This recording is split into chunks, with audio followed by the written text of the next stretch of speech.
producing some action or towards the drug producing action on the cardiovascular system. আর apart from cardiovascular system diuretics এর others effect গুলো আছে, সেগুলো এখানে আসবে। তবে primarily it is a first step towards the cardiovascular drugs. ঠিক আছে, what is the meaning of diuresis or what is diuretics বা what are diuretics? What is the meaning of diuresis? Diuresis মানে কি বল, ফিজিওলজি তো পড়ে এসেছিস তো। diuresis মানে কি? diuresis মানে জানলে diuretics মানেও জানাটা সহজ হবে। What is the meaning of diuresis? বল। হ্যাঁ হ্যাঁ, ইনক্রিজ, হ্যাঁ হ্যাঁ, increase in ball water contained in urine বা ইনক্রিজ ইন ইউরিন। ওয়াটার কন্টেন্টের মধ্যে যদি ইলেকট্রোলাইট থাকে তাহলে সেটা ডায়োরেসিস না ডায়োরেসিস নয়? নাট্রিউরেসিস ঠিক আছে, যদি সোডিয়াম না বাড়ে ক্যালসিয়াম বাড়ে।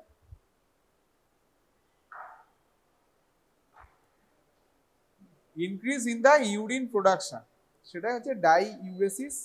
And diuretics are those drugs that are helping to produce more urine. এবার তারপরে what are the urinary content or what are these drugs promote the elimination of certain electrolyte, সেটা further analysis সেটার জন্য। তবে commonly diuresis means increase in the urine production that may reach in electrolyte আবার নন ইলেকট্রোলাইটও হতে পারে। ঠিক আছে, increase in the urine production.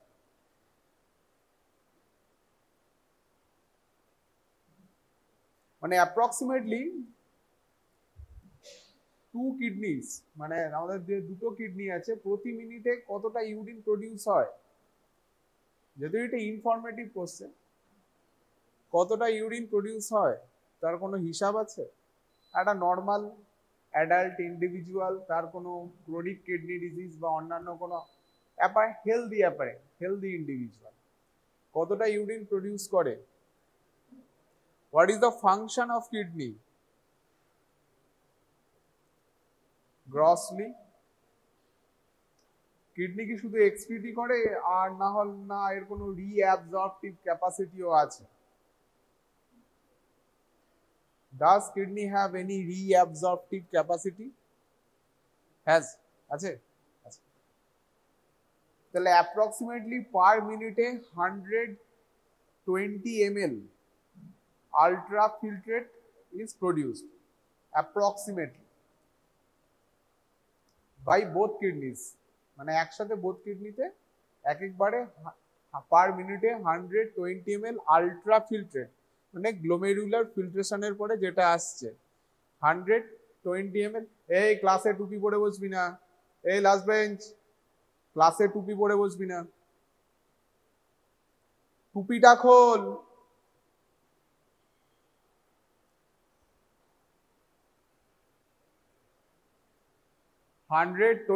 ml পার মিনিটে আলট্রাফিল্ট্রেট তৈরি হয়। কিন্তু what is the amount of production of urine, rate of production of urine? That is approximately 1 ml per minute। তাহলে reabsorptive capacity কতটা? মোর দ্যান 99%, মানে approximately 119 ml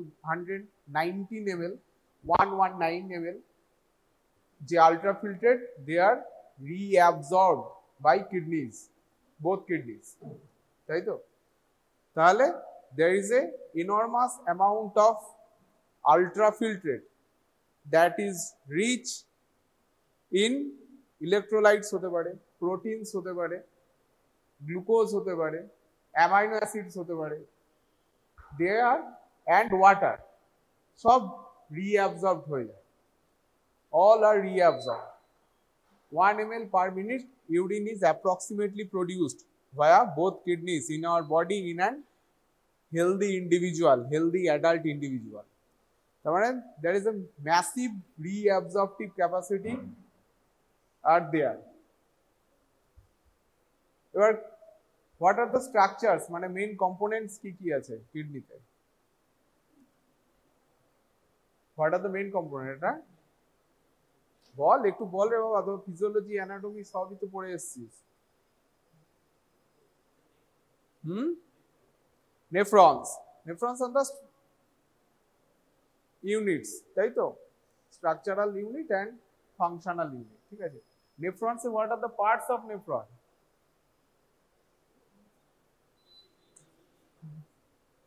একটা glomerulus থাকে, Bowman's capsule থাকে, তার নিচে কি শুরু হয়?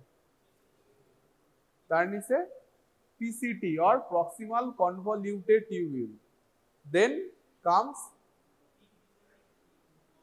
descending limb, DTL, descending thin limb, তারপরে একটা hairpin bend, that is called the loop of Henle, তারপরে ascending thin limb, তাই তো, তারপরে ক্যাল, thick ascending limb, ঠিকটা কোথায় যাবে, অ্যাসেন্ডিংটা কোথায় যাবে, thick ascending limb, then comes DCT or distal convoluted tubule, তার proximal part, distal part, then comes collecting duct, collecting duct, collecting ducts এর মধ্যে আবার দু রকম ডিভিশন আছে, একটা কর্টিক্যাল কালেক্টিং ডাক্ট, তার মানে এই পার্টের কালেক্টিং ডাক্টটা কর্টেক্স এর মধ্যে লোকেট করছে, তারপরে আবার ঘুরে কোথায় ঢুকছে, আবার মেডালাতে ঢুকছে। মেডালা দুটোর ভাগ আছে, ইনার মেডালা, আউটার মেডালা, তাহলে inner medullary cortical duct, collecting duct, outer medullary different. এবার এই যে টোপোগ্রাফিক্যাল যে ব্যাপারগুলো রয়েছে তার সাথে কিন্তু এই electrolyte and water transport is heavily related, highly related, ঠিক আছে। এবার প্রক্সিমাল কনভলিউটেড টিউবিউলে, আচ্ছা ওয়াটার কোথায় কোথায় রিঅ্যাবজর্ব হয় এটা তোরা বলবি। What are the sites of water reabsorption in the kidney? What are the sites? হ্যাঁ হ্যাঁ, পিসিটিতে হবে, হ্যাঁ কি না বল? আরে ভুল তো এখন হবে, পরীক্ষার সময় ভুল করে লাভ নেই, আর তারপরে পেশেন্টের সামনেও ভুল করে লাভ নেই, তাই তো। পিসিটিতে তো হবে, আইসোটোনিক রিঅ্যাবজর্পশন হয়, সেখানে সবকিছু রিঅ্যাবজর্পশন হয়। তারপরে কি আছে, ডিসেন্ডিং থিন লিম্ব, সেটায় ওয়াটার অ্যাবজর্পশন হয় না হয় না? লুপ অফ হেনলেটা কোথায় লোকেট করে? Medulla, inner medulla, loop of Henle যে হেয়ারপিন বেনটা থাকে, that is located in the medulla, inner medulla, ঠিক আছে, নট দ্য আউটার মেডালা। তার আগে একদিকে রয়েছে ডিসেন্ডিং থিন লিম্ব, তারপরে হেয়ারপিন বেন্ড, তারপরে অ্যাসেন্ডিং থিন লিম্ব, তারপরে থিক অ্যাসেন্ডিং লিম্ব, এই তো ভাগ। তাহলে ডিসেন্ডিং লিম্বে কি হবে? ওয়াটার রিঅ্যাবজর্পশন হবে না হবে না? আর হলে কিভাবে হবে? এই সদ্য ফিজিওলজি, খুব বেশি দিন তো হয়নি ফিজিওলজি পড়ে এসেছিস, বল। কিডনির যে ওয়াটার রিঅ্যাবজর্পশন, তার জন্য কোনো হাইপোথিসিস আছে বা কোনো মেকানিজম আছে? কিডনি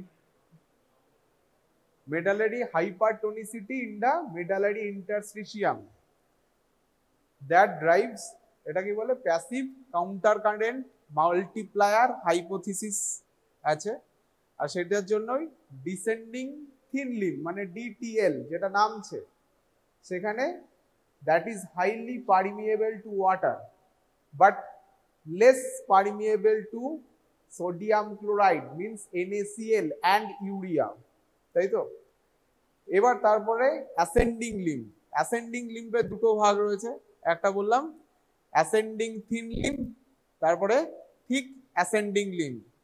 অ্যাসেন্ডিং থিন লিম্ব যেটা, আর দুটো অ্যাসেন্ডিং লিম্বই impermeable to water, ascending limb পুরোটাই impermeable to water, but descending limb and proximal tubule, proximal convoluted tubule আর বোথ পারমিয়েবল টু ওয়াটার। তার মধ্যে ওয়াটার রিঅ্যাবজর্পশন বেশি হয় ডিসেন্ডিং থিন লিম্বে বিকজ অফ মেডালারি হাইপারটোনিসিটি।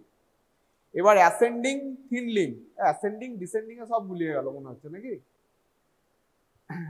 এবার ascending thin limb and thick ascending limb, they are both impermeable to water. NaCl and urea both are permeable to ascending thin limb, but only NaCl is permeable to thick ascending limb. একটু ছবি এঁকে না বুঝতে পারলে অসুবিধা আছে, ঠিক আছে। Descending limb is highly permeable to water because of medullary hypertonicity. আর মেডালারি হাইপারটোনিসিটির জন্য রেসপন্সিবল কোন কারা? What are the ions, electrolytes or substance that are responsible for developing medullary hypertonicity? কি কি?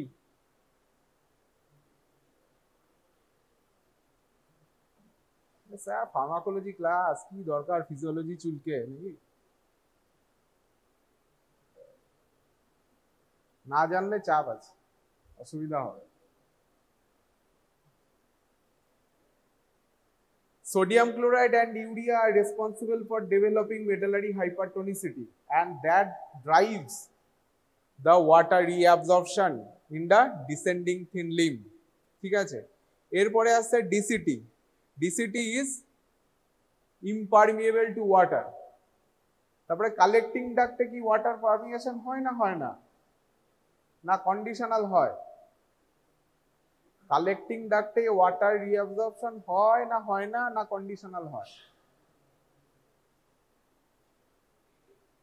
ADH, অ্যান্টি ডাইউরেটিক হরমোন, মানে অ্যান্টি ডাইউরেসিস। ডাইউরেসিস মানে increase in water excretion, anti ডাইউরেসিস মানে ডাইউরেসিসকে কাউন্টারঅ্যাক্ট করছে। Anti ডাইউরেসিস মানে anti diuretic hormone or vasopressin. তাহলে under the influence of the antidiuretic hormone or vasopressin, the collecting duct is permeable to water. If there is no ADH or vasopressin, the collecting duct will be impermeable to water. বুঝা গেল? এবার এখান থেকে আসে diabetes ইনসিপিডাসের ফান্ডা, তাই তো? Diabetes insipidus আশা করি নামগুলো শুনেছিস। ডায়াবেটিস ইনসিপিডাস দু রকমের হয়, একটা নেফ্রোজেনিক ডায়াবেটিস ইনসিপিডাস আর একটা সেন্ট্রাল ডায়াবেটিস ইনসিপিডাস।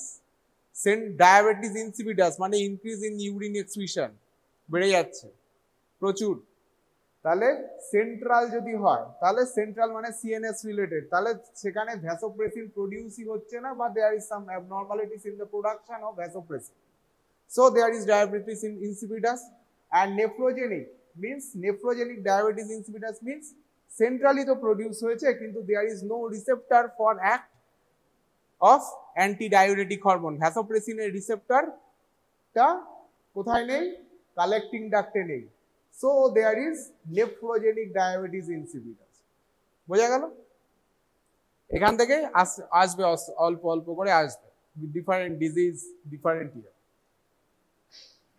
এবার প্রক্সিমাল টিউবিউলে কি কি অ্যাবজর্ব হয়, বা সোডিয়াম কিভাবে কিভাবে টোটাল রেনাল ইয়েতে অ্যাবজর্ব হয়? What are the channels, what are the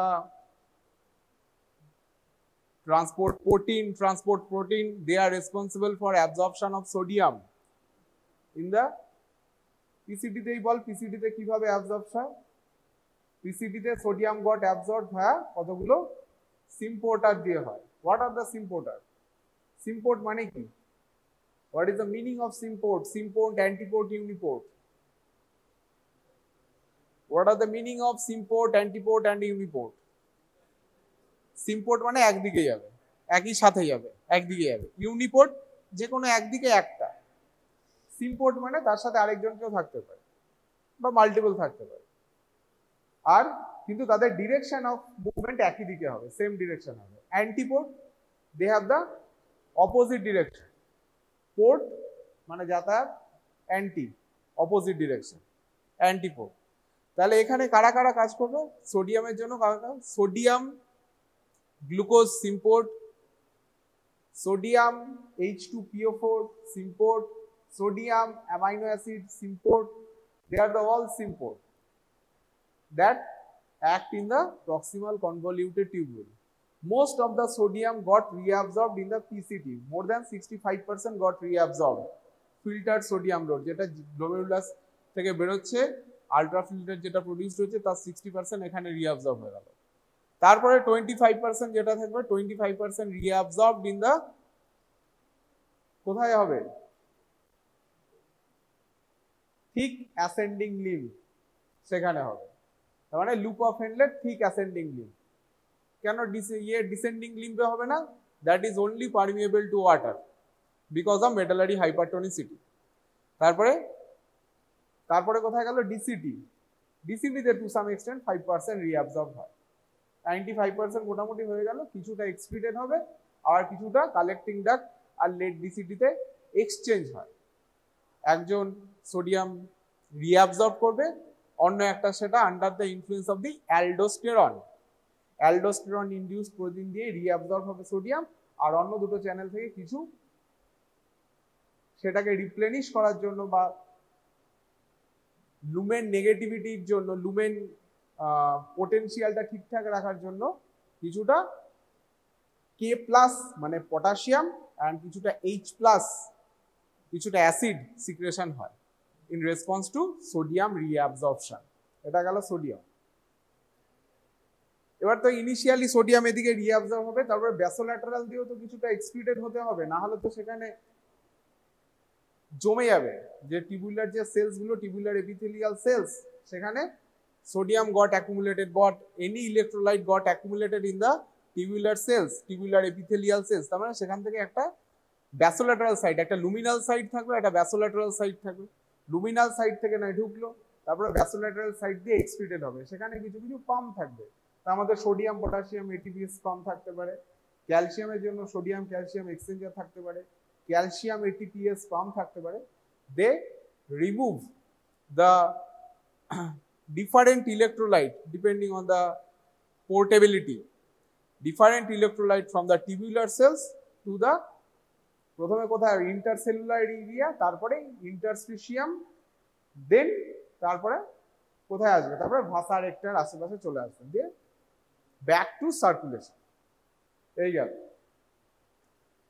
ক্লোরাইডস এর জন্য কিছু চ্যানেল রেসপন্সিবল থাকবে।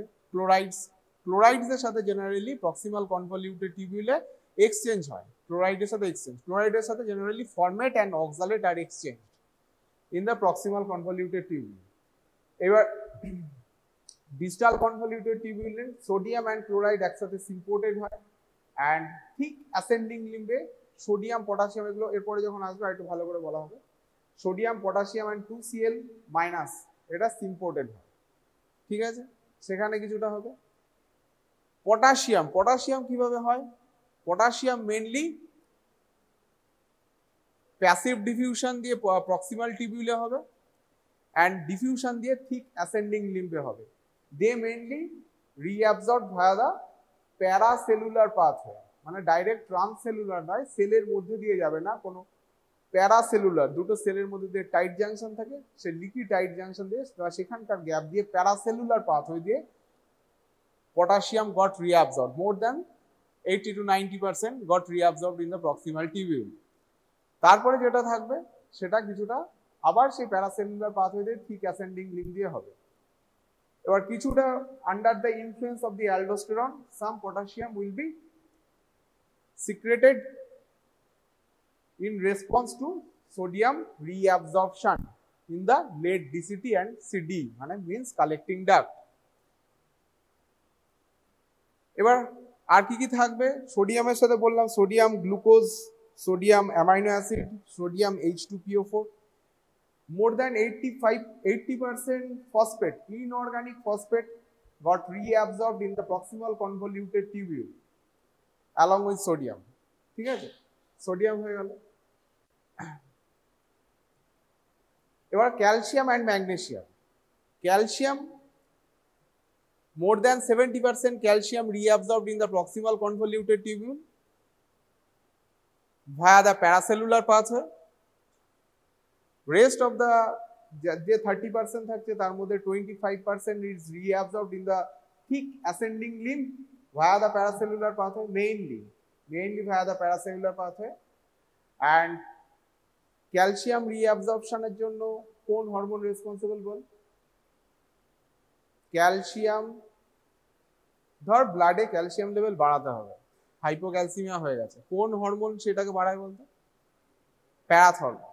তাহলে under the influence of the parathormone PTH there is increase in the calcium reabsorption in the thick ascending limb and DCT, সেটা ট্রান্সসেলুলার পাথওয়েতে হবে, সেটা কিন্তু সেলের মধ্যে দিয়ে যাবে, not the paracellular pathway, ট্রান্সসেলুলার pathway দিয়ে হবে, ঠিক আছে?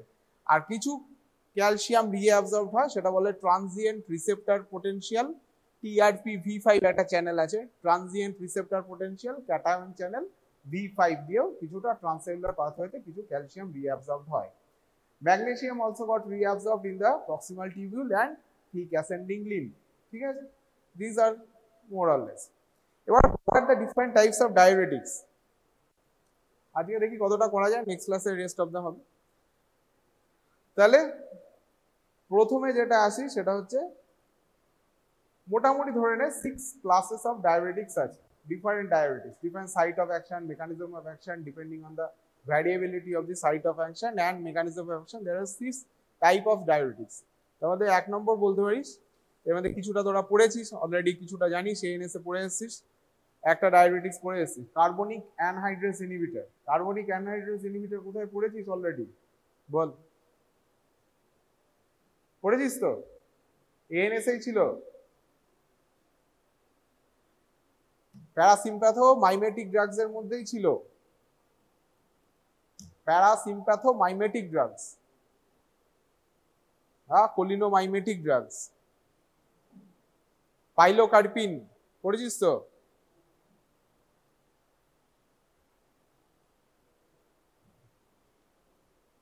আর ইকোথায়োফেট আগে ইউজ করা হতো, এখন আর ইউজ করা হয় না। বিমাটোপ্রস্ট, ল্যাটানোপ্রস্ট কিসে ইউজ হয়? প্রোভাপ্রস্ট, অ্যাপ্রাক্লোনিডিন, ব্রিমোনিডিন, এতগুলো ড্রাগের নাম বলছি, কারো একটা ডিজিজের নাম মনে পড়ছে না?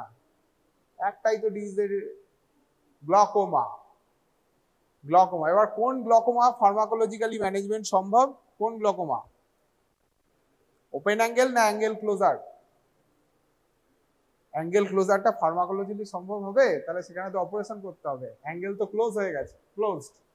তাহলে ওপেন অ্যাঙ্গেল গ্লকোমাতে ইউজ করা যায়। তার মধ্যে কিছু ছিল না, ডরজোলামাইড, ব্রিনজোলামাইড, that are the topical preparation, and acetazolamide is the oral preparation for carbonic anhydrase inhibition.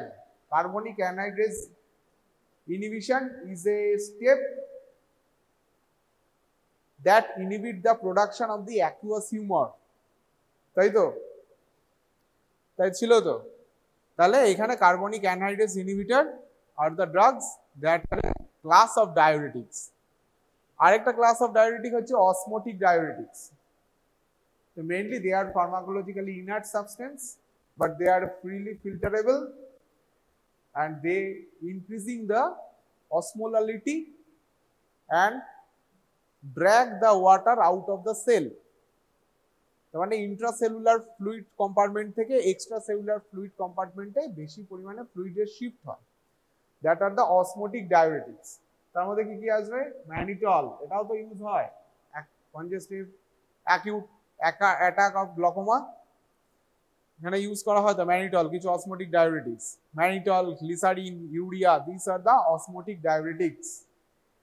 এরপরে আসবে কিছু high ceiling diuretics. High ceiling diuretics, depending because the name comes from their efficacy, highly efficacious drug, and they have the wide dose range. Then they have the high ceiling diuretics. তারপরে আসবে thiazide and thiazide like diuretics. কটা হলো? 4টে, তাই তো? 4। এরপরে আসবে potassium sparing diuretics. আর পটাশিয়াম স্পেয়ারিং ডায়োরেটিক্স এর মধ্যে দুটো ভাগ, একটা হচ্ছে aldosterone antagonist group of drug, আর একটা group of drug that blocks the activity of the epithelial sodium channel বা ENaC, epithelial sodium channel that blocks. এইভাবে মোটামুটি 6 ক্লাসেস অফ ড্রাগস আছে। ঠিক আছে, তাহলে আজকে শুরু করা যাক। তাহলে গ্রুপ অফ ড্রাগস এর মধ্যে কি কি আছে, যেমন বললাম dorzolamide and brinzolamide, this are the topical preparation, মানে শুধুমাত্র আই ড্রপ হিসাবে ইউজ করা হয়। Dorzolamide and brinzolamide and acetazolamide, this are the oral preparation, this is the oral preparation. আর কিছু কিছু এরকম সিস্টেমিক কার্বনিক অ্যানহাইড্রেস ইনহিবিটর আছে, তার মধ্যে methazolamide and dichlorphenamide are the others. তবে most common acetazolamide. Acetazolamide, these are the carbonic anhydrase inhibitor. Carbonic anhydrase inhibitor is an enzyme responsible for production, reversible production of the H2 carbonic anhydrase, carbonic acid, that is the H2CO3, সেটাকে রিভার্সিবলি কিভাবে ভাঙবে, H+ and HCO3 minus, মানে একটা H+ ion একটা bicarbonate আয়নে split করবে, এটা reversible reaction. এবার প্রক্সিমাল টিবিউলেই হচ্ছে এই কার্বনিক অ্যানহাইড্রেস যে এনজাইমটা, that has the maximum concentration in the proximal convoluted টিবিউলে, যে টিবিউলার এপিথেলিয়াল সেলস রয়েছে তার মধ্যে। আর সেখানে দু টাইপের, there are two isotype or isoenzyme of the carbonic anhydrase enzyme. এটা হচ্ছে type 4, that are the membrane bound isoenzyme form of the carbonic anhydrase, and type 2, that is the cytoplasmic carbonic anhydrase isoenzyme. দুটো form, একটা 4 type 4, একটা type 2। Type 4টা থাকে membrane bound, that is expressed in the luminal side and basal sides, and type 2 যেটা isoenzyme, that is expressed in the cytoplasm. এবার কি হয়,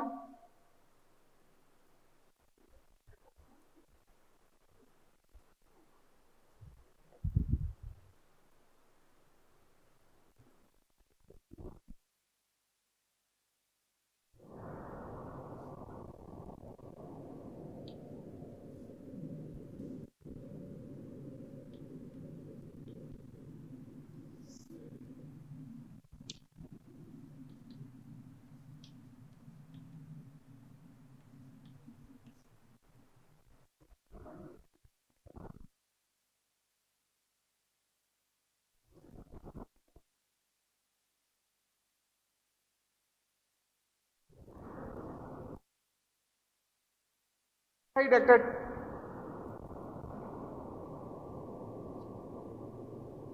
luminal side, একটা প্রক্সিমাল কনভলিউটেড টিউবিউল, একটা লুমিনাল সাইড, একটা হচ্ছে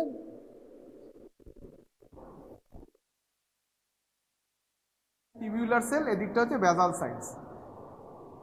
এখানে প্রক্সিমাল কনভলিউটেড টিউবিউল, সেখানে এইটা একটা অ্যান্টিপোর্ট। অ্যান্টিপোর্ট কি, সোডিয়াম হাইড্রোজেন অ্যান্টিপোর্ট। সোডিয়াম হাইড্রোজেন অ্যান্টিপোর্ট মানে sodium enters the tubular cell because of their concentration gradient, because glomerular ultrafiltrate থেকে যে সোডিয়ামটা আছে সেখানে যে আলট্রাফিল্ট্রেট আসবে সেখানে sodium concentration will be high, আর এইখানে সোডিয়ামটা ইলেকট্রোকেমিক্যাল এদিকে ভেতরে সেলের ভেতরে এন্টার করবে, আর অ্যান্টিপোর্ট সেখানে একটা H+ বাইরে বেরোবে। এইখানে ধরে নে membrane bound carbonic anhydrase enzyme রয়েছে, ঠিক আছে। এটা কার্বনিক এই H+ কি করবে,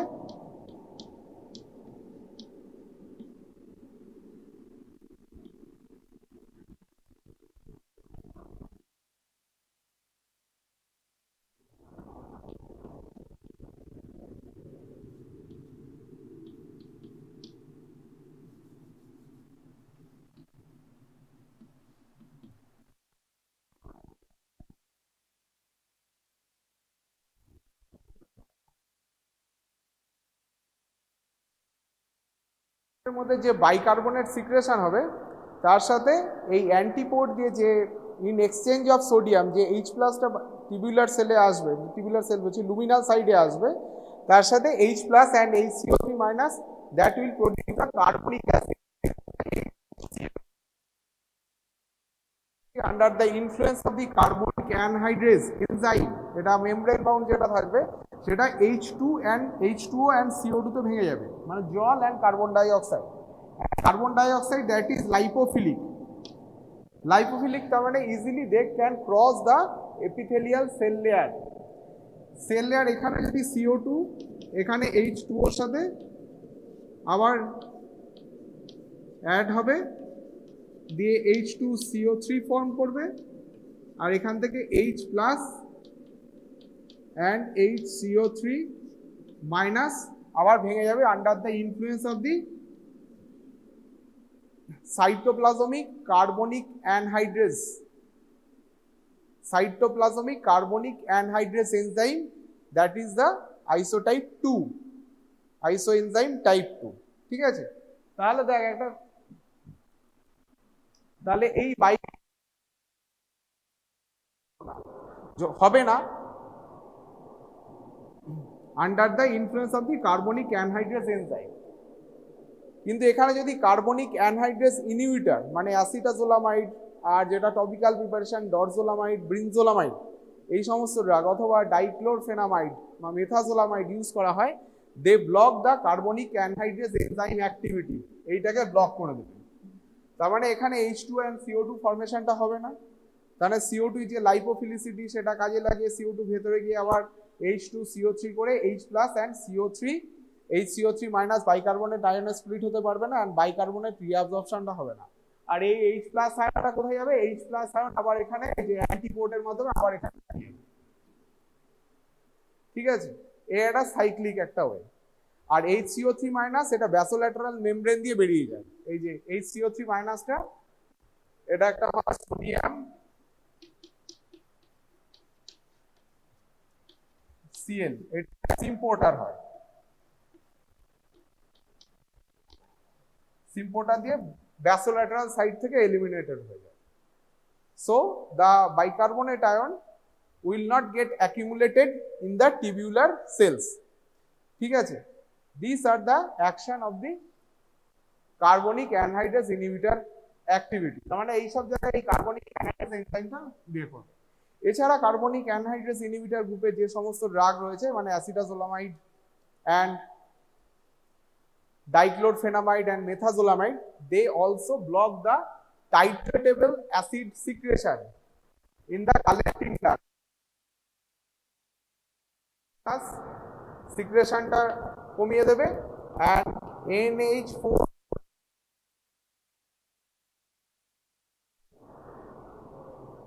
এটা কালেক্টিং ডাক্টে করবে। ঠিক আছে, এটা সেকেন্ডারি সাইট অফ অ্যাকশন রয়েছে। এটা mainly it will act in the proximal convoluted tubule. Apart from this, it will also act in the collecting duct and reduces the titratable acid secretion. ঠিক আছে, H plus and ammonium ion excretion বাড়িয়ে দেবে। এবার এই যদি এর action হয়, ঠিক আছে, এবার যেটা হয় এই total carbonic acetazolamide, dorzolamide, brinzolamide, এই যে ড্রাগগুলো রয়েছে, they are the weak diuretics, because this actions are self limiting. Because একটা সময়ের পরে এই যদি এরকম চলতে থাকে তাহলে বাইকার্বনেট যদি বডি থেকে এক্সক্রিটেড হয়ে যায় তাহলে কি হবে? বাইকার্বনেট কি? অ্যালকালি। অ্যালকালি যদি বডি থেকে বেরিয়ে যায় তাহলে কি হবে? অ্যাসিডোসিস হবে, মেটাবলিক অ্যান্ড রেসপিরেটরি অ্যাসিডোসিস হবে। ঠিক আছে, তার মধ্যে আবার টাইট্রেটেবল অ্যাসিড সিক্রেশনটা ব্লক করে দিচ্ছে কালেক্টিং ডাক্ট থেকে, তাহলে আরো অ্যাসিডোসিস অ্যাগ্রাভেট করবে। এই অ্যাসিডোসিসের জন্য and volume contraction, because it has a diuretic action, diuretic action এইসবের জন্য কি হবে? দে টোটাল ফিল্টার্ড লোডই কমিয়ে দেবে। ঠিক আছে, টোটাল ফিল্টার। এবার সেটার জন্য রেসপন্সিবল কে হবে? টিবিউলোগ্লোমেরুলার feedback. Tibulo-glomerular feedback mechanism will be responsible for reducing the renal blood flow and GFR. ঠিক আছে, tibulo-glomerular feedback কি?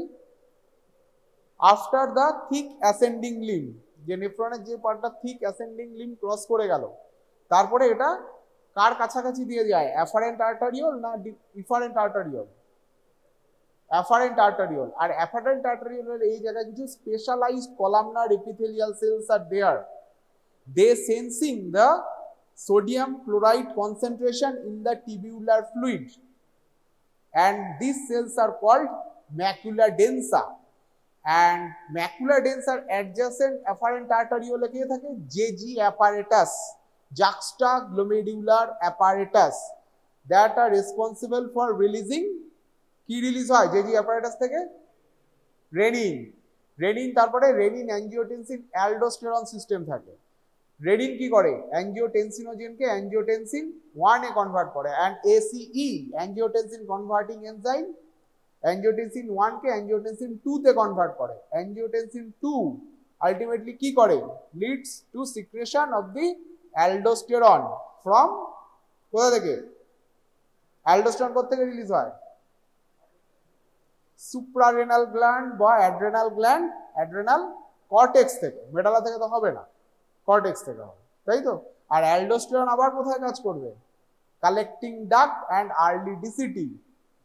Aldosterone induced protein, they increasing the sodium reabsorption, and in response to sodium reabsorption there is increase in the K plus and H plus secretion from the CD or collecting duct. Second, principal cell and intercalated cells are responsible for this. ঠিক আছে, তাহলে এই গেল। তাহলে excessive দিলে কি হবে, excessive দিলে দেখা যেতে পারে যে অনেক সময় হয় অ্যাসিডোসিস প্রেসিপিটেট করে, আর অলরেডি যদি পেশেন্টের অ্যাসিডোসিস থাকে that will aggravate the acidosis, ঠিক আছে। অ্যান্ড একটা জায়গায় এটা সেজন্য অ্যাসিডোসিস অ্যান্ড হাইপারক্লোরেমিক অ্যাসিডোসিসে এটা সবসময় কন্ট্রা ইন্ডিকেটেড, ঠিক আছে। As it is increasing the pH of the urine, তাহলে বাইকার্বনেট এক্সক্রিশন হচ্ছে, pH ultimately suits up to 8, pH 8 মানে হাইলি অ্যালকালাইন ইউরিন তৈরি হতে পারে। হাইলি অ্যালকালাইন ইউরিন তৈরি হওয়ার জন্য কি হতে পারে, একদিকে তো অ্যাসিডোসিস তো হচ্ছে, metabolic acidosis, respiratory acidosis, hyperchloremic acidosis it is contraindicated. তাহলে সেখানে উইক অর্গানিক বেস যেগুলো থাকবে সেগুলো এক্সক্রিটেড হবে না, বিকজ অফ অলরেডি কি হবে, অলরেডি যদি উইক বেস হয় they will not ionized in the alkaline medium, তাই তো, will not weak organic base, তাহলে তাদের এক্সক্রিশন যেই আয়োনাইজ হবে না, আয়োনাইজ যদি না হয়, কোনো একটা ড্রাগের অ্যাবজর্পশনের যেরকম ব্যাপার ছিল, যদি আয়োনাইজড হয় তাহলে অ্যাবজর্পশন হবে না, সেরকম এটারও তাই, আয়োনাইজ না হলে দিয়ে আবার রিঅ্যাবজর্ব হয়ে বেরিয়ে যাবে। তাহলে উইক অর্গানিক বেস যেগুলো থাকবে সেগুলো অ্যাবজর্ব হবে না, তার মানে সেগুলোর এক্সক্রিশন কমেই যাবে। সেরকম হলে salicylates group of drugs will not get excreted when it is co-administered with carbonic anhydrase inhibitor group of drugs. আরেকটা কি থাকছে NH4+ মানে অ্যামোনিয়াম আয়ন রিডিউস এক্সক্রিশন হচ্ছে। অ্যামোনিয়াম আয়ন যদি রিডিউস এক্সক্রিশন হয়, অ্যামোনিয়া কোথায় মেটাবলাইজড হয় আলটিমেটলি, আর কিসে কনভার্ট হয়, ইউরিয়াতে, তো সেটা কোথায় হয় লিভার।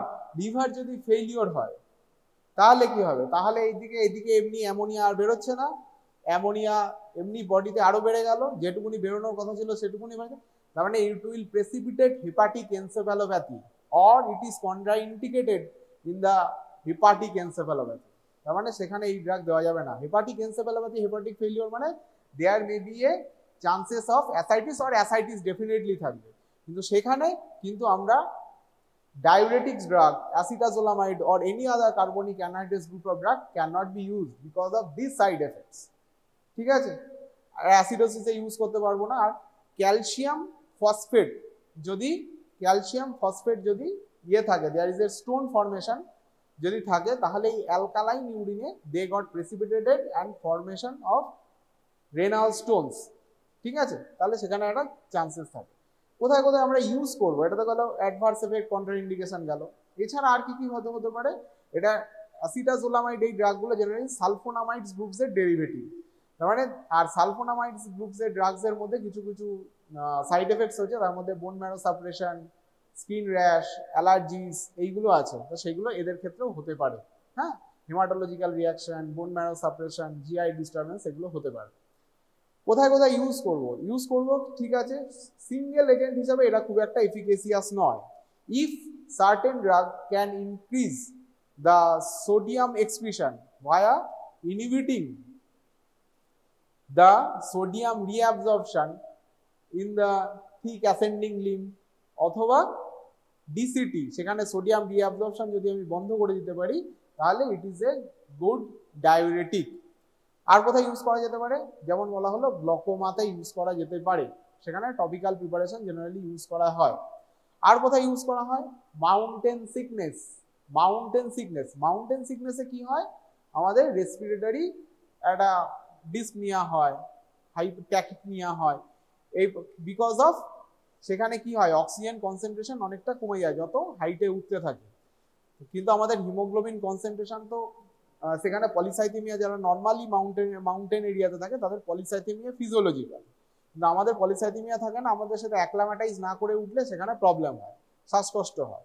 তো সেইটাকে কাউন্টারঅ্যাক্ট করার জন্য ডায়ামক্স ট্যাবলেট, ব্র্যান্ড নেমও বলে দিলাম, ডায়ামক্স ট্যাবলেট, তার মধ্যে এই carbonic anhydrase inhibitor like acetazolamide থাকে, because they will precipitate acidosis, so there is a chances of developing hyperventilation করে আমাদের ওইটাকে কাউন্টার অ্যাটাক করা হয়। ঠিক আছে, আর কোথায় কোথায় ইউজ করা যেতে পারে, আর ইউজ করা যেতে পারে হচ্ছে ইন্ট্রাক্রেনিয়াল হাইপারটেনশন। ঠিক আছে, ইডিওপ্যাথিক ইন্ট্রাক্রেনিয়াল হাইপারটেনশন অথবা normal tension hydrocephalus. Intracranial tension within therapeutic রেঞ্জের মধ্যেই আছে, বাট দেয়ার ইজ হাইড্রোকেফালাস রয়েছে, সেইখানে আমরা ইউজ করতে পারি। And respiratory stimulant in case of the mild COPD, mild hypercapnic COPD. Severe সিওপিডিতে it is contraindicated, but mild COPD, chronic obstructive pulmonary ডিজিজের রেসপিরেটরি স্টিমুল্যান্ট হিসাবে ইউজ করা হয় to counteract the hypercapnic state. আর কোথায় use করা যেতে পারে, আর ইউজ করা যেতে পারে to inhibit the formation of the cystine stone.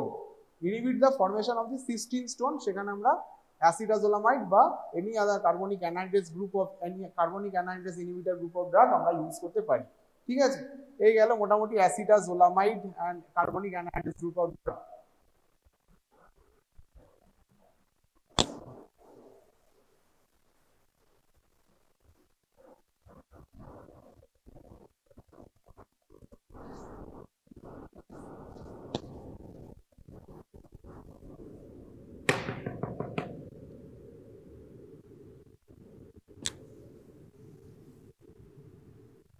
এরপরে যেটা আসবে that is called the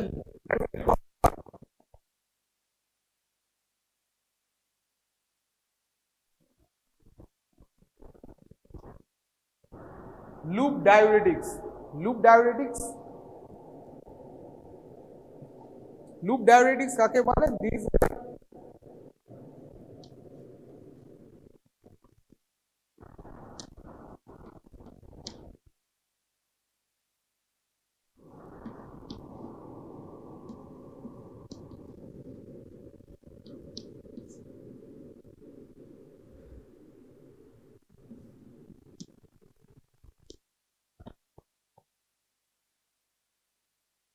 thick ascending limb বললাম, যেটা highly permeable to sodium chloride, তাই তো, thick ascending limb, but it is impermeable to urea and water. তার মানে only electrolyte transports are there. তা সেখানে একটা মেইন চ্যানেল বা মেইন সিম্পোর্টার হলো সোডিয়াম পটাশিয়াম 2Cl মাইনাস সিম্পোর্টার, মানে একসাথে সোডিয়াম একটা পটাশিয়াম অ্যান্ড দুটো ক্লোরাইডকে একসাথে সিম্পোর্ট করবে, একসাথে একদিকে ইউনিডিরেকশনাল ওয়েতে from the luminal side to the internal area of the cell, তারপরে সেখান থেকে ব্যাসোল্যাটারাল সারফেস দিয়ে বেরিয়ে যাবে। ঠিক আছে, সেখানে কিছু চ্যানেলস থাকবে, রেসপন্সিবল থাকবে এগুলোকে ট্রান্সপোর্ট করার জন্য।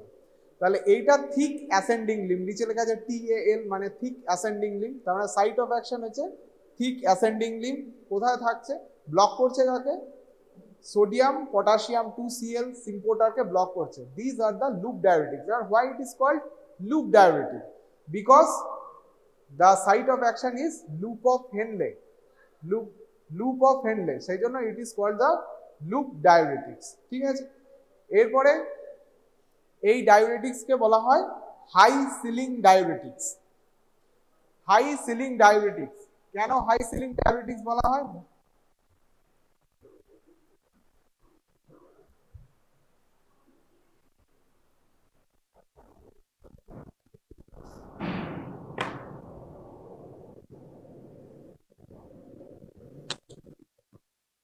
What is the shape of normal log dose response curve?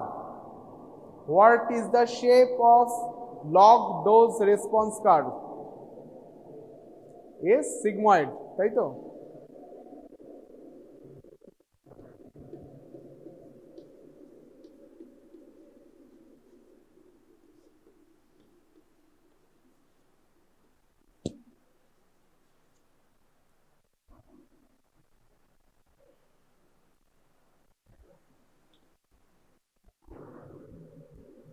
মোটামুটি এরকম, তাই তো? Log dose response curve.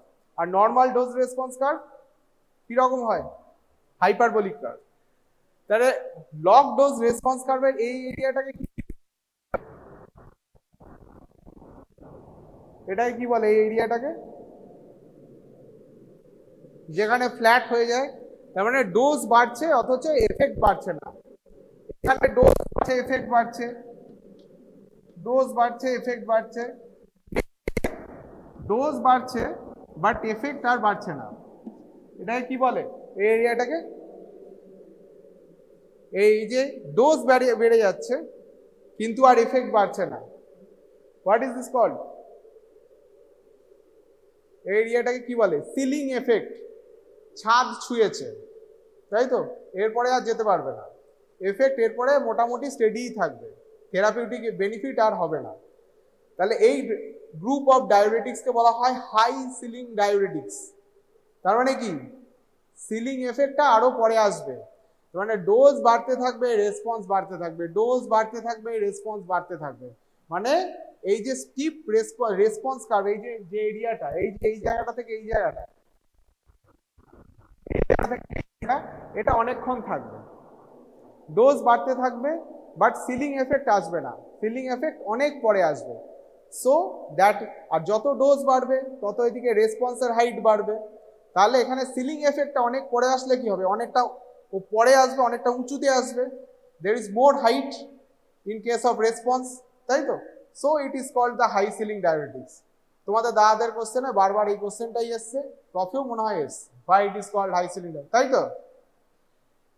High ceiling diuretics. আর এটা কমন কোশ্চেনও করা হয় যে why it is called high ceiling diuretics and what is the name, why the name is loop diuretics. ঠিক আছে?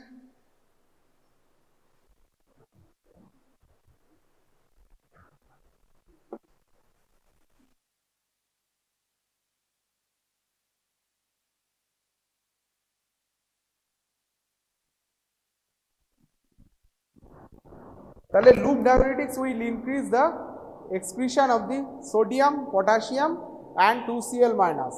Most of the sodium got reabsorbed in the proximal convoluted tubule, more than 65%, and approximately 25% in the reabsorbed in the form of NaCl on this group of important, 25% in the thick ascending limb of loop of Findlay.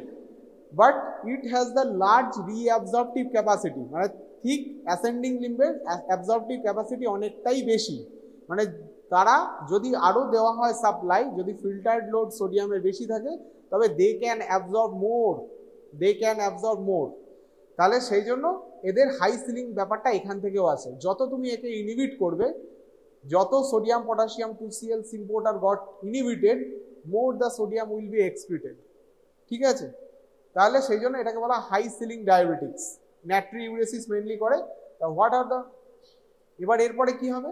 সোডিয়ামের delivery, in case সোডিয়ামের delivery in the, এরপরে কোথায় বাড়বে? In the distal convoluted tubule, but it will hamper the, এই যে ফিউরোসেমাইড যে drug গ্রুপের ড্রাগগুলো আছে, ফিউরোসেমাইড, টরসেমাইড, বিউমেটানাইড, ইথাকরাইনিক অ্যাসিড, আর নতুন কিছু ড্রাগ এসছে azosemide and piretanide, these are the drugs in the loop diuretics category. ঠিক আছে? এই ডায়োরেটিক্স ক্যাটাগরিতে এই ড্রাগগুলো আসবে। এরপরে যেটা হবে সেটা হচ্ছে দে ইন্টারফেয়ার, এই যে এই group of drug interfere the NaCl transport in the macula densa. So macula densa will not sense বা can not sense the sodium chloride concentration in the tubular fluid. So there is a tubuloglomerular feedback যেটা থাকবে, that will be inhibited. Tubuloglomerular ফিডব্যাকটা সেরকম আসবে না।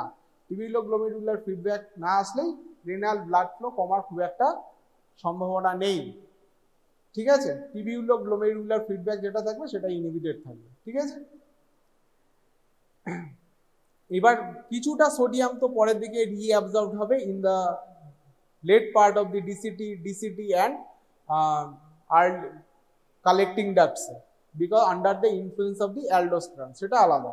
তাহলে এবার কি কি এখানে আর কি কি হতে পারে লুপ ডায়োরেটিক্স এর? Loop diuretics will also increase the excretion of the, তাহলে একটা কি হলো, সোডিয়াম বাড়াবে, পটাশিয়াম বাড়াবে,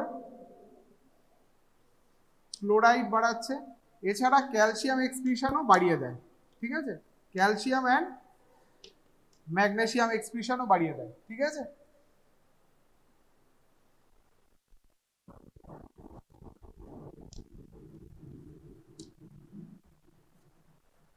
এবার most of the loop diuretics has certain amount of the carbonic anhydrase inhibitor activity, so they, ঠিক আছে, and phosphate excretion also। তাহলে এইগুলো সবকটারই এক্সক্রিশন বেড়ে যাবে। ঠিক আছে, তাহলে দেয়ার ইজ এ বডির ভেতরে কি হবে, তাহলে এই সমস্ত আয়নগুলো ডেফিসিয়েন্সি হবে। তাহলে কি কি হতে পারে, হাইপোন্যাট্রিমিয়া, হাইপোক্যালিমিয়া। ঠিক আছে, হাইপোক্যালিমিয়া হচ্ছে, আর তার সাথে সাথে কি হবে, হাইপোক্যালিমিক অ্যালকালোসিসও হতে পারে। আর এটা একটু পড়িস, এখন আবার বারবার বললে টাইম নষ্ট হবে। বিকজ অ্যালকালোসিস কেন হবে, because after the thick ascending limb, thick ascending লিম্ফে তো sodium potassium 2Cl importer block, তাহলে sodium delivery will increase in the collecting duct and the DCT পার্টে। DCT part under the influence of the aldosterone, there is a compensatory release of K plus and H plus because of increased delivery of sodium, unabsorbed sodium। ঠিক আছে, তাহলে H plus যদি বেরিয়ে যায় তাহলে কি হবে, কিছু H plus যদি এক্সক্রিট করে যায় ইউরিন দিয়ে, তাহলে কি হবে, H plus বডিতে কি হবে, অ্যালকালোসিস হবে। তাহলে অ্যালকালোসিস, এই জন্য অ্যালকালোসিসের চান্সেস ডেভেলপ করতে পারে। আর ক্যালসিয়াম যেহেতু বেরিয়ে যাচ্ছে, তাহলে কি হবে, যাদের ক্ষেত্রে ক্যালসিয়াম স্টোন অলরেডি রয়েছে তাদের ক্ষেত্রে দিলে there is chances of aggravating ureteric colic or স্টোনের সাইজ বেড়ে যেতে পারে।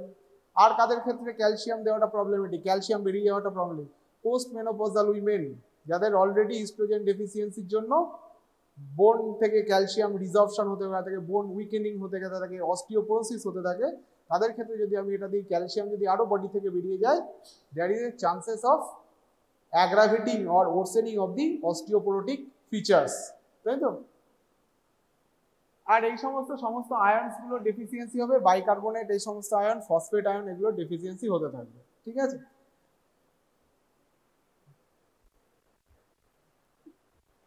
আর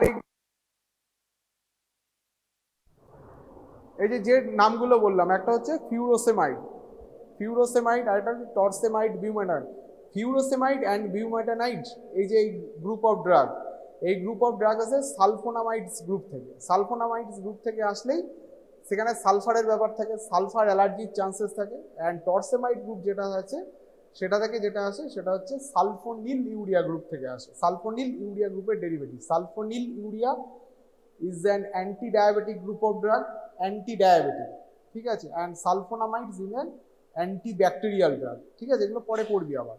ঠিক আছে, তাহলে এইখান থেকে সালফার অ্যালার্জির চান্সেস থাকে। আর সালফোনামাইড গ্রুপসের ক্ষেত্রে যেটা থাকে, ডার্মাটোলজিক্যাল রিয়াকশন প্রেসিপিটেট করার চান্সেস থাকে, তার মানে স্কিন র্যাশ, ফটো সেন্সিটিভিটি, এই সমস্ত জিনিসগুলো হতে থাকে, জিআই ডিস্টারবেন্স হতে থাকে। হ্যাঁ, কোথায়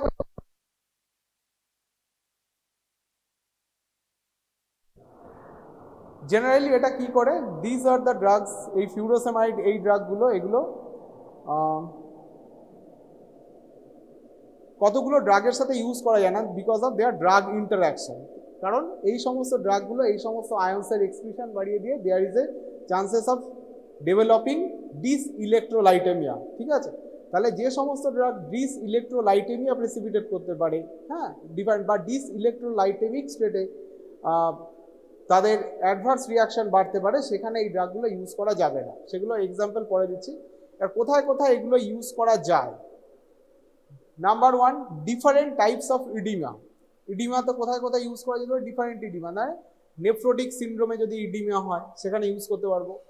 অ্যাসাইটিস মানে লিভার ফেলিওর হয়েছে, লিভার ফেলিওর ইনডিউসড ইডিমা, সেখানে ইউজ করতে পারবো, সেখানে ইউজ করা যেতে পারে। ঠিক আছে, আর কোথায় ইউজ করা যেতে পারে, আর ইউজ করা যেতে পারে রেজিস্ট্যান্ট হাইপারটেনশন। নর্মাল হাইপারটেনশনে, এমনি এসেন্সিয়াল হাইপারটেনশনে ইনিশিয়ালি আমরা কিন্তু thiazide group of diabetics use করা হয়, but in case of resistant hypertension and when there is a GFR less than 30 ml per minute তখন আমরা লুপ ডায়াবেটিক্স ইউজ করতে পারি। আরেকটা কোথায় ইউজ করা হয়, loop diabetics is the preferred drug or drug of choice in case of the acute left ventricular failure. Acute left ventricular failure, acute left ventricular ফেলিওরে কি হয়, ভেন্ট্রিকুলার মানে ভেন্ট্রিকল ফেলিওর মানে কি, হার্ট ফেলিওর মানে কি, heart is unable to pump the required amount of the blood that is required for maintenance of metabolism or metabolic work in our body, তাই তো? তাহলে হার্ট সেই অ্যামাউন্ট অফ ব্লাড পাম্প করতে পারছে না। ঠিক আছে, অ্যাকিউট লেফট ভেন্ট্রিকুলার ফেলিওরে কি হবে, পাম্প যদি না করতে পারে তাহলে কি হবে, ব্যাক প্রেশার বাড়বে। ব্যাক প্রেশার গেলে কোথায় যাবে, লেফট ভেন্ট্রিকল থেকে লেফট অ্যাট্রিয়াম, লেফট অ্যাট্রিয়ামের পরে ব্যাক ফ্লোতে কোথায় আসবে, pulmonary veins. There are 4 pulmonary veins, 4 pulmonary veins originated in the 2 lungs। তাহলে ব্যাক প্রেশার যদি এখানে হবে তাহলে লাংসের মধ্যে এই পালমোনারি ভেন্স যেখান থেকে অরিজিনেটেড হয়েছে সেখানে হাইড্রোস্ট্যাটিক প্রেশার বাড়বে। হাইড্রোস্ট্যাটিক প্রেশার বেড়ে কি হবে, অ্যাকিউট পালমোনারি ইডিমা হবে। তার মানে রেসপিরেটরি ডিস্ট্রেস, ডিসপনিয়া, অনেক সময় ফ্রদিং হতে পারে, এই সমস্ত জিনিস হতে পারে। তাহলে অ্যাকিউট লেফট ভেন্ট্রিকুলার ফেলিওরে এই সমস্ত জিনিস হবে। তাহলে সেখানে আমরা we can use loop diuretics as a drug of choice, এটা drug of choice to counteract acute left ventricular failure, because কি করছে এরা, সোডিয়াম পটাশিয়াম 2Cl- ইম্পোর্টারকে থিক অ্যাসেন্ডিং লিম্বে ব্লক করছে। থিক অ্যাসেন্ডিং লিম্বে এবার সোডিয়াম ক্লোরাইডকে যেহেতু ব্লক করছে, sodium chloride, they also interfere with the medullary hypertonicity। Sodium chloride importer block হচ্ছে,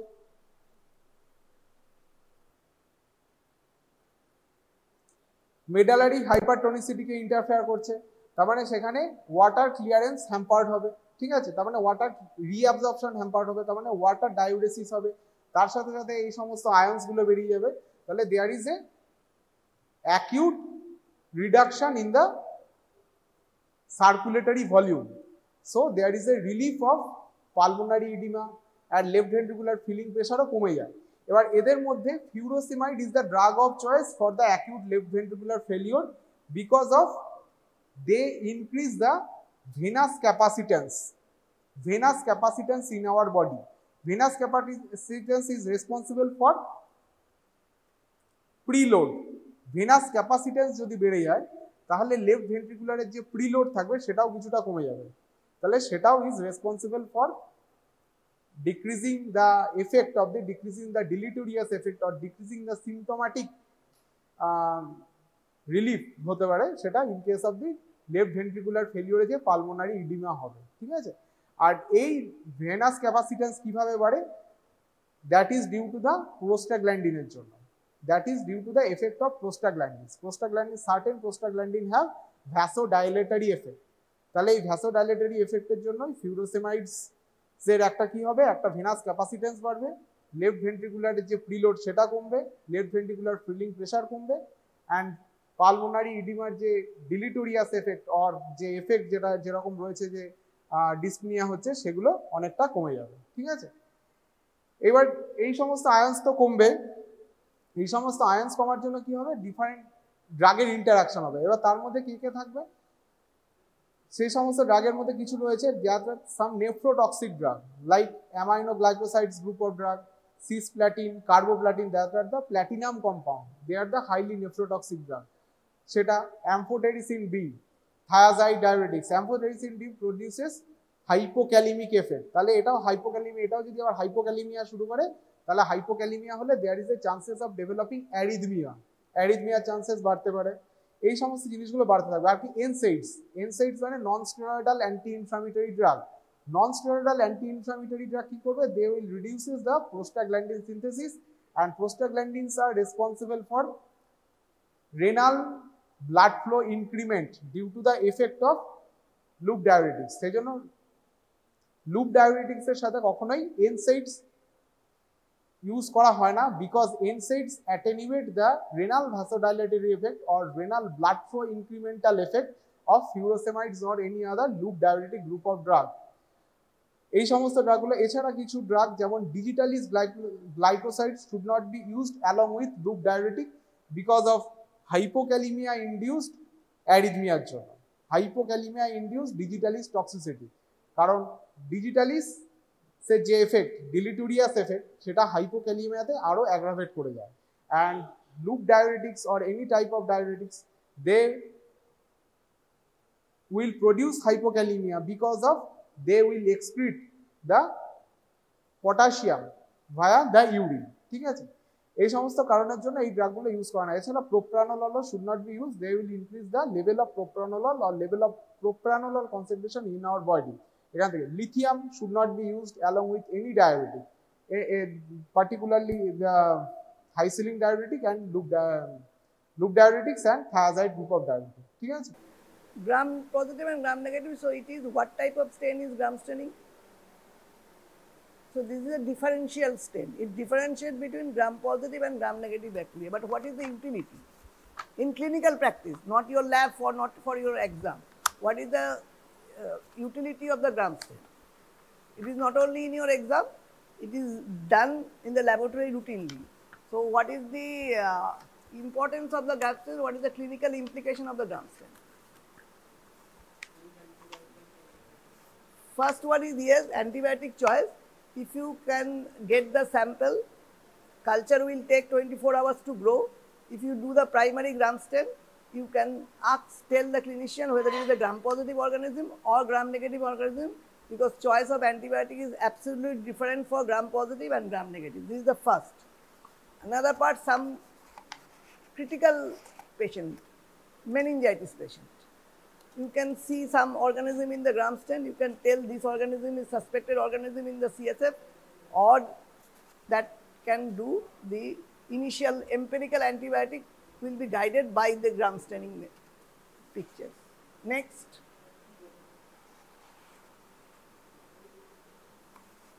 one is primary gram staining, when the sample comes for the initial stage, and sputum a gram staining, you can tell some organism, and whether it is a gram positive, gram negative, that is different. Another part, sputum gram staining, you can see whether it is sputum, the sample is of pure quality or sample is contaminated. That can also be determined by gram staining. You will come across the urine sample. Urine sample, if it is more than 2 organisms, then sample should be repeated. You cannot give an urine culture report with 3 bacteria. Any culture, there is some protocol. So when urine you are testing, if you get more than 2 bacteria in culture, then it is taken to be contaminated. You have to ask the patient to give a repeat sample. When in sputum, gram stain, you can see the number of pus cell or number of epithelial cell. By counting number of pus cell and epithelial cell, you can say whether it is sputum or it is saliva. So if it is saliva, then it is no use to doing the culture. So primary. Second is the secondary staining. After you grow in the culture grows after 24 hours, secondary gram stain on the next day. That will more specifically identify what type of organism is this. Like all are gram negative bacilli, some non-fermenter, fermenter, but if you see the gram stain, you can differentiate 2 common. Escherichia coli is there in your exam, Klebsiella is there in your exam, but there is difference between the gram staining. When you gram stain from the secondary, what is the characteristics of gram stain in Escherichia coli, and what is the gram staining characteristics of Klebsiella? You mostly given those 2 plates. So Escherichia coli, the gram negative bacilli will be slender, long, slender bacilli. But when it is Klebsiella, first thing is short, stout bacilli. Acinetobacter, very common non-fermenter. You can do the stain and you will see that it is not like bacilli, it is called coccobacilli. So these are all the utility of the gram stain. Coccobacilli, it's it. Anyone can tell any gram-positive yeast, name of the any gram-positive yeast? Not bacteria, fungus. Gram-positive fungus. What are the gram-positive fungus?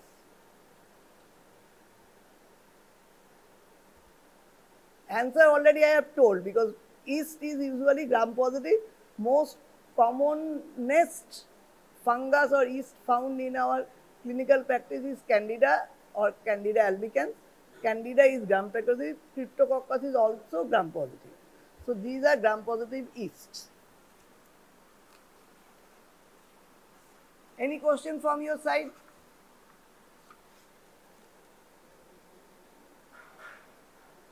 আচ্ছা, এই একটা কাগজ তোমরা পরে দেখে নিও, এটাতে কিছু কিছু কোশ্চেন আছে।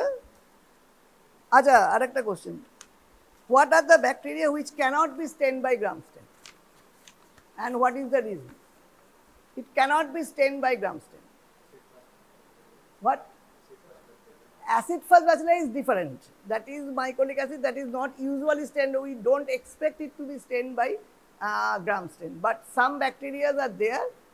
Someone is those, which part of the bacteria is stained by gram stain? Which part? Cell wall or the cytoplasm? Cell wall keeps the stain inside the bacteria. It is the cytoplasm which is stained. The gram positive is more acidic than gram negative. That's why basic stain, this binds to the cytoplasmic acidic cytoplasm. So the main part that is stained is cytoplasm. And what the role of cell wall? Cell wall keeps the stain inside the cell. So that's why this is. So those bacteria which are cell wall deficient, like Mycoplasma or L form of bacteria, that will not stain. Very slender, Treponema. When you read syphilis, Treponema pallidum cannot. This is a question come this year second MBA exam. Why Treponema is only identified by its motility? Because it cannot be gram stained. It is so slender. The primary staining, it cannot do the gram stain. It is nothing will appear if you do the gram stain with those slender bacteria like Treponema pallidum. So their only thing is, if you want to stain, you have to either impregnate with some material so that it is thick. That's why silver impregnation is sometimes done. But initially, if you have to diagnose immediately, then you can collect the stepping from the ulcer and do a dark ground microscopy so that particular motility can be seen. That is Treponema, that cannot be stained by gram stain. It's the one bacteria. What other bacteria? That point you were telling, the mycobacteria. Mycobacteria, why it cannot be stained? Because the gram stain cannot permeate the mycolic acid. Mycolic acid cannot be permeated. The second point, these which stains cannot permeate the cell wall of that bacteria, that cannot be stained. Number 3 is Chlamydia rickettsia. Those cannot be stained. Those basically cannot grow in normal culture. The artificial culture media we cannot grow, and those cannot be stained also. Spore, capsule, flagella. Spore, what we see? We see a round with a this is nothing in between, that is spore. So the spore part is not stained. The wall of the spore is stained there.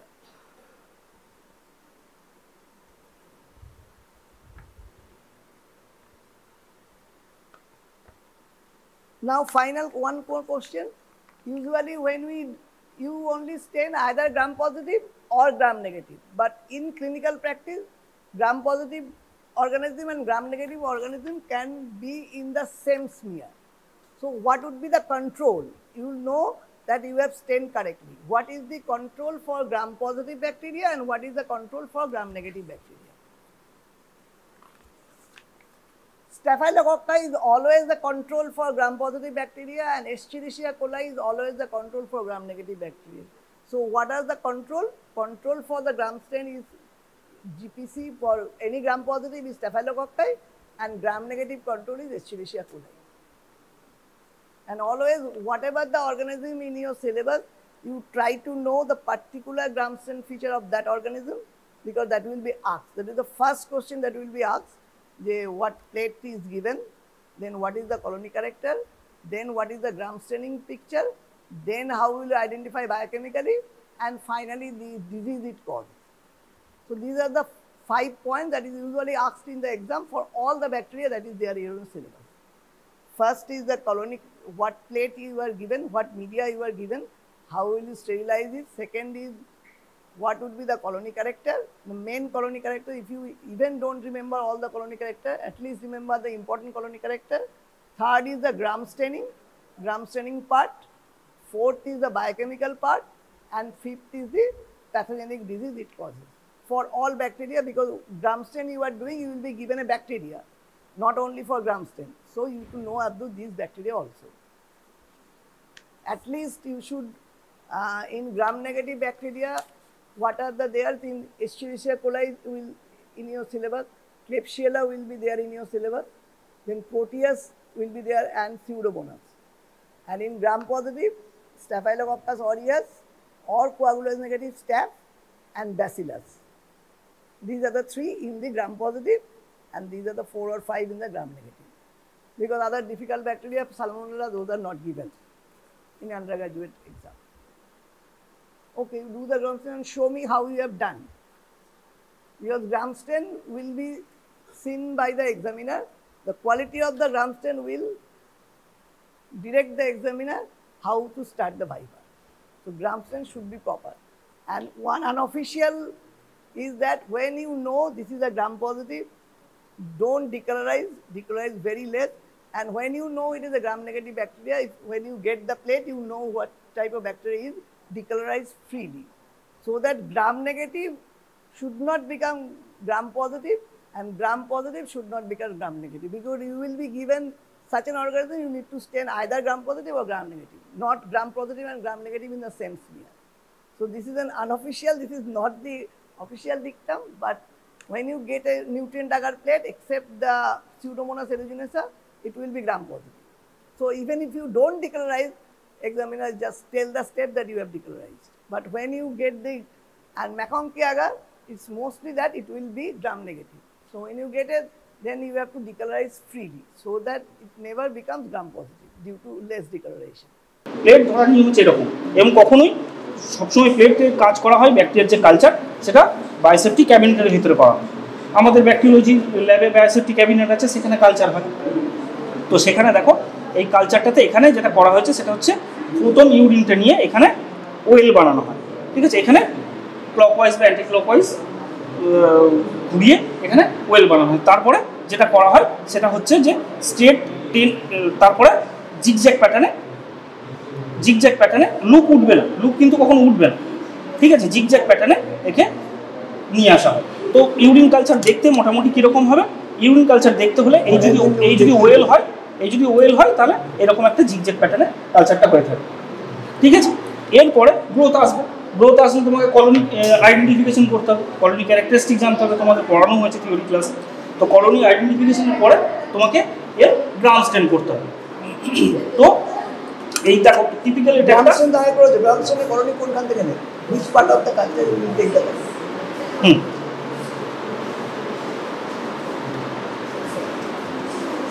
Which part of this part you will take the colony?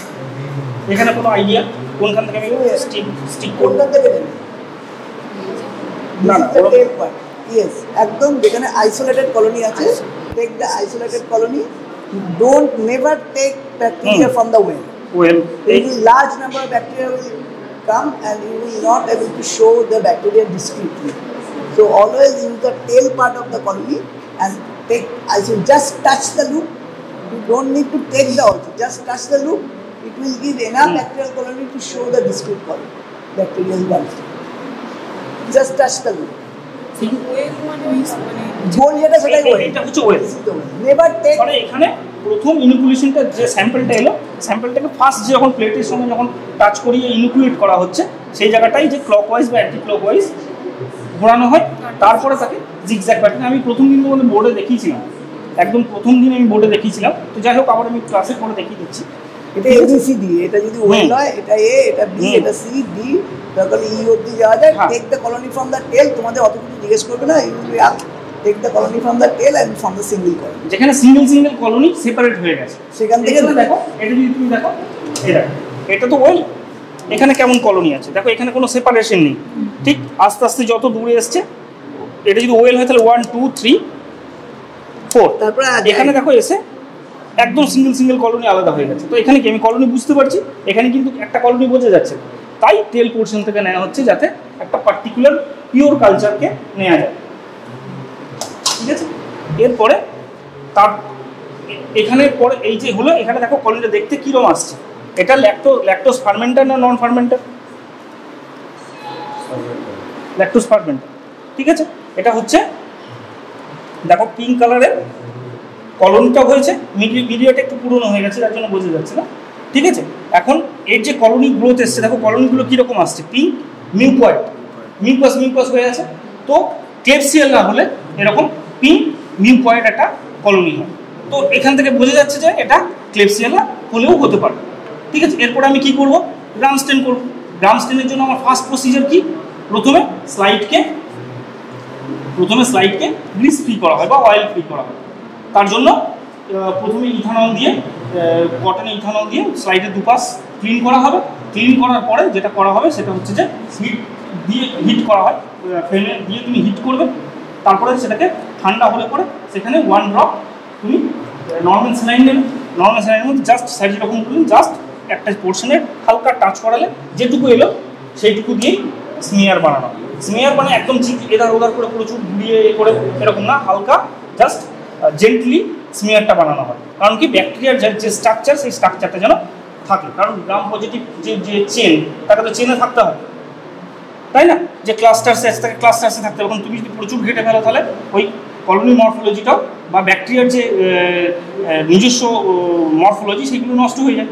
তো তার জন্য তোমাকে gently smear করতে হবে। Smear করার পরে তোমাকে air dry করতে হবে।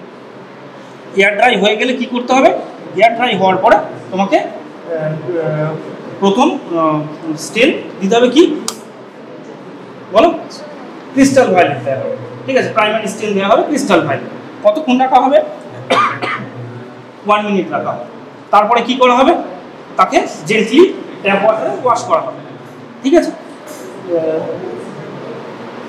তারপরে ট্যাপ ওয়াটারে ওয়াশের পরে যেটা করবে সেটা হচ্ছে যে তোমার গ্রাম সায়োডিন দেবে। গ্রাম সায়োডিন দিয়ে 1 মিনিট রাখা হবে।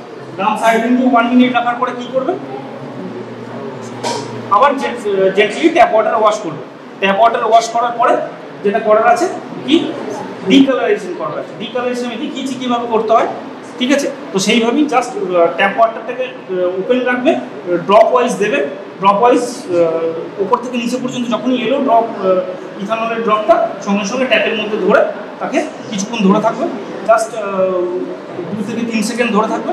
ধরে থাকার পরে জেন্টলি সব কিছু ওয়াশ হবে, নেটের উপরে ফেলা হয় ওয়াটার ট্যাপের যে ড্রপটা।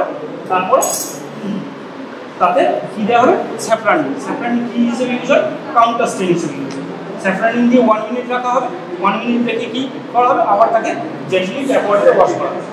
আর যেটা করা হয় সেটা হচ্ছে যে প্রথমে যে স্টেপটা আমি কমিট করেছিলাম, তোমরা তো বললে না, আমি ভাবলাম তোমরা বলবে, সেটা হচ্ছে যে হিট ফিক্স করা ছিল, তাই না?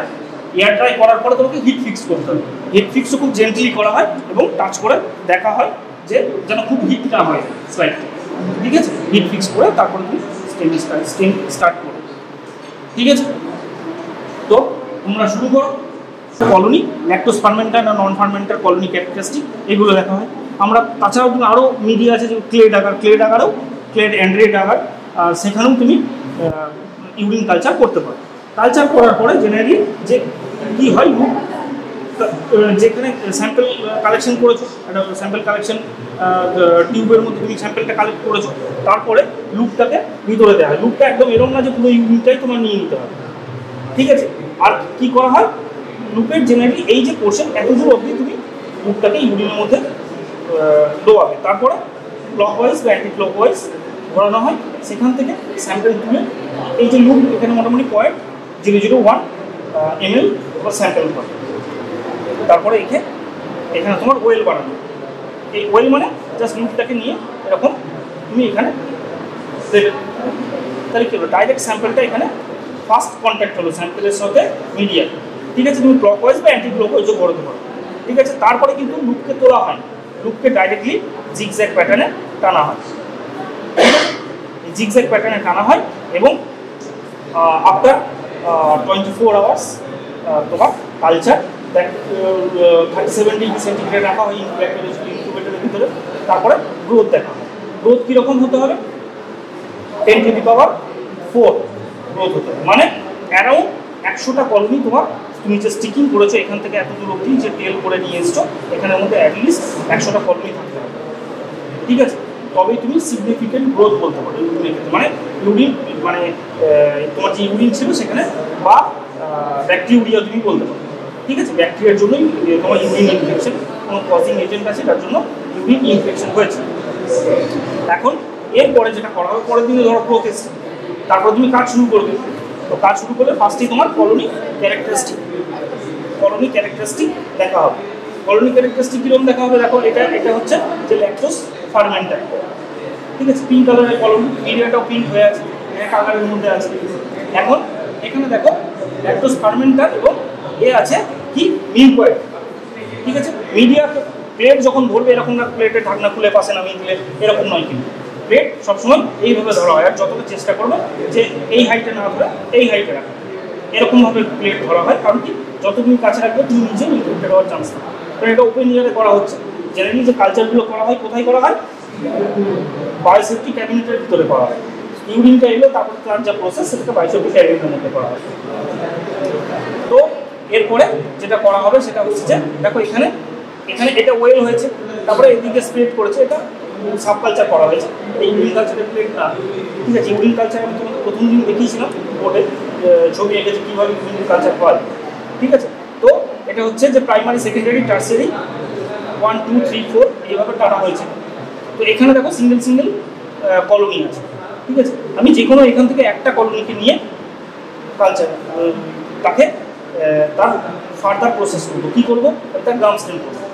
হ্যাঁ, যেহেতু গ্রোথ এসছে আমাকে তাকে অ্যান্টিবায়োটিক সেন্সিটিভিটি টেস্ট করতে হবে, ঠিক আছে? অ্যান্টিবায়োটিক সেন্সিটিভিটি টেস্টে যাওয়ার আগে আমাকে দেখতে হবে ব্যাকটেরিয়াটা গ্রাম পজিটিভ না গ্রাম নেগেটিভ।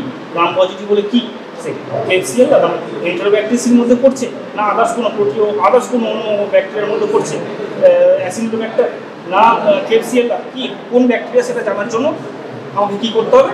গ্রাম স্টেন করতে হবে। গ্রাম স্টেন করতে গেলে গ্রাম স্টেনের যা প্রসেস আগে তোমাদের বলেছিলাম গ্রাম স্টেন কীভাবে করতে হয়।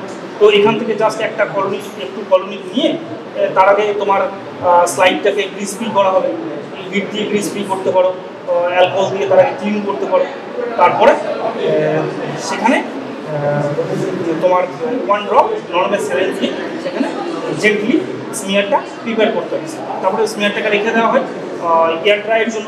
এয়ার ড্রাই হবে তখন তাকে হিট ফিক্স করতে হবে। হ্যাঁ, হিট ফিক্সও জেন্টলি হবে, সবসময় টাচ করে স্লাইডকে উল্টো দিকে হাতে টাচ করে দেখবে যেন হিট না হয়, কারণ টাচ করানো হবে। খুব বেশি হিট হলে পরে ব্যাকটেরিয়ার যে সেল ওয়াল তার স্ট্রাকচার চেঞ্জ হয়, তার জন্য ব্যাকটেরিয়ার অ্যাপিয়ারেন্স 100x যখন তুমি ব্যাকটেরিয়ার অ্যাপিয়ারেন্স দেখবে কেমন, ধরো কোলায় যেমন একটু সিলিন্ড্রিক্যাল লম্বাটে Gram negative bacteria bacillar. Klebsiella হলে কী হবে, সেটা শর্ট অ্যান্ড স্টাউট। তো দুটো তো এক নয়। তাহলে কি, তুমি যখন 100x দেখবে অয়েল ইমার্শনে তখন তুমি দেখেই বুঝতে পারবে এটা ক্লেবসিয়েলা না কোলাই। তারপরে তো আরও টেস্ট আছে যেগুলো হচ্ছে বায়োকেমিক্যাল টেস্ট। এরপরে স্লোলি আমরা যাবো বায়োকেমিক্যাল টেস্ট কীভাবে করা হয়, কী বায়োকেমিক্যাল টেস্ট করা হয়, ইমভিক আছে, ইমভিক করা কীভাবে হয়, এগুলো পরপর তোমাদের হবে, ঠিক আছে? তো এখন যেটা বোঝা যাচ্ছে তাহলে একে আমাকে গ্রাম স্টেন করে আমি মাইক্রোস্কোপে দেখবো যে কী ব্যাকটেরিয়া আছে, ঠিক আছে? এবার গ্রাম স্টেনের process up to heat fixed আমরা ছিলাম। হিট ফিক্সের পরে তোমাকে প্রাইমারি স্টেন 1 মিনিটের জন্য ক্রিস্টাল ভায়োলেট, ঠিক আছে? প্রাইমারি স্টেন 1 মিনিটে দেওয়ার পরে তারপরে তোমাকে জেন্টলি ট্যাপ ওয়াটারে স্লাইড থেকে ওয়াশ করতে হবে, ঠিক আছে? তারপরে যেটা দিতে হবে সেটা হচ্ছে মর্টেন্ট। কি মর্টেন্ট ইউজ করা হয়? Grams iodine.